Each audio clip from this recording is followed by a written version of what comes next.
महोदय, पूछिए डॉक्टर वर्मा। तेल की बोतल पूछ रही है। आप तो कविता करना शुरू करते हो। तेल की बोतल आप क्या पूछ रहे हो ये बताओ। तेल की बोतल पूछ रही ये है। क्या पूछ रहे हैं यही नहीं बताते, बाकी सब पूछ रहे हैं, बोतलें पूछ रही हैं। क्यों तुम इतना देख रहे हो यूं? तेल की बोतल पूछ रही है, क्यों तुम इतना देख रहे हो यूं? पहले तुम ही खरीदते थे मुझे, पहले तुम ही खरीदते थे मुझे, अब इतना सोच रहे हो क्यों? महोदय, भारत सरकार ने 40 आवश्यक वस्तुओं की जो सूची बनाई है, जो अनाज, दलहन, तिलहन, चाय, तेल, घी, आलू, प्याज, टमाटर, लहसुन, अदरक, सारी 40 वस्तुएं किसानों के द्वारा उत्पादित की जाती हैं।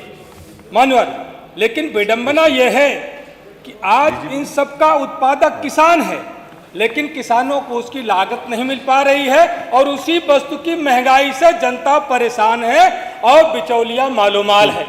मानवर, मैं एक बात केवल कर लूं, आलू की मैं बात कर लूं। आज की तारीख में जहां से आता हूं, सोराव में 550 रुपए प्रति कुंतल आलू है मानवर, और वहीं पर जब बाजार में जाते हैं खुदरा व्यापारी 15 रुपए से लेकर के 20 रुपए में बेच रहे हैं मानवर। इनकी लागत कितनी आती है?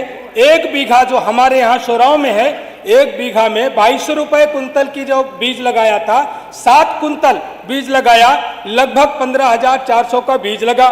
डीएपी खाद 1350 में नहीं मिली, 1700 में ब्लैक मार्केटिंग की, 10,200 की खाद लगाया, पोटास खाद लगाया 6,800 की, यूरिया लगाया 540 की, कीटनाशक लगाया 2,500 की, तैयारी में लगाया 4,000, बुआई में लगाया 2,000, सिंचाई में लगाया 2,500 और खुदाई ढुलाई में लगाया 3,000। कुल एक बीघे की लागत पड़ गई 46,940। ये केवल प्रत्यक्ष लागत है, अनुमानित लागत इसमें कल्पित लागत जुड़ी नहीं है। और उसे मिल कितना रहा है? एक बीघे में 50 कुंतल पैदावार हो रही है और 550 रुपए में बिक रही है। मिल रहा है 27,500 और लागत लगाया है 46,950। मानव सरकार कहती है कि हमारे जो जिले पर जो प्राइस मॉनिटरिंग सेल होते हैं, डेली समीक्षा करके भारत सरकार को भेजते हैं।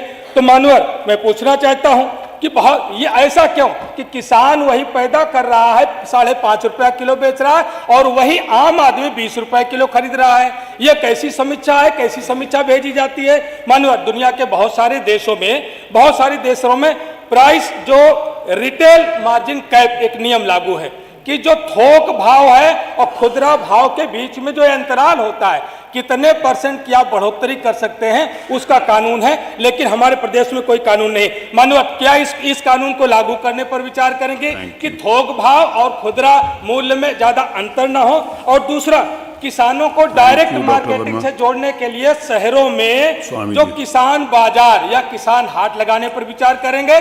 कृत्रिम महंगाई बढ़ाने वाले जमाखोरों के खिलाफ कितने खिलाफ कार्रवाई हुई है? सरकारी वजह दे। स्वामी ओमेश जी।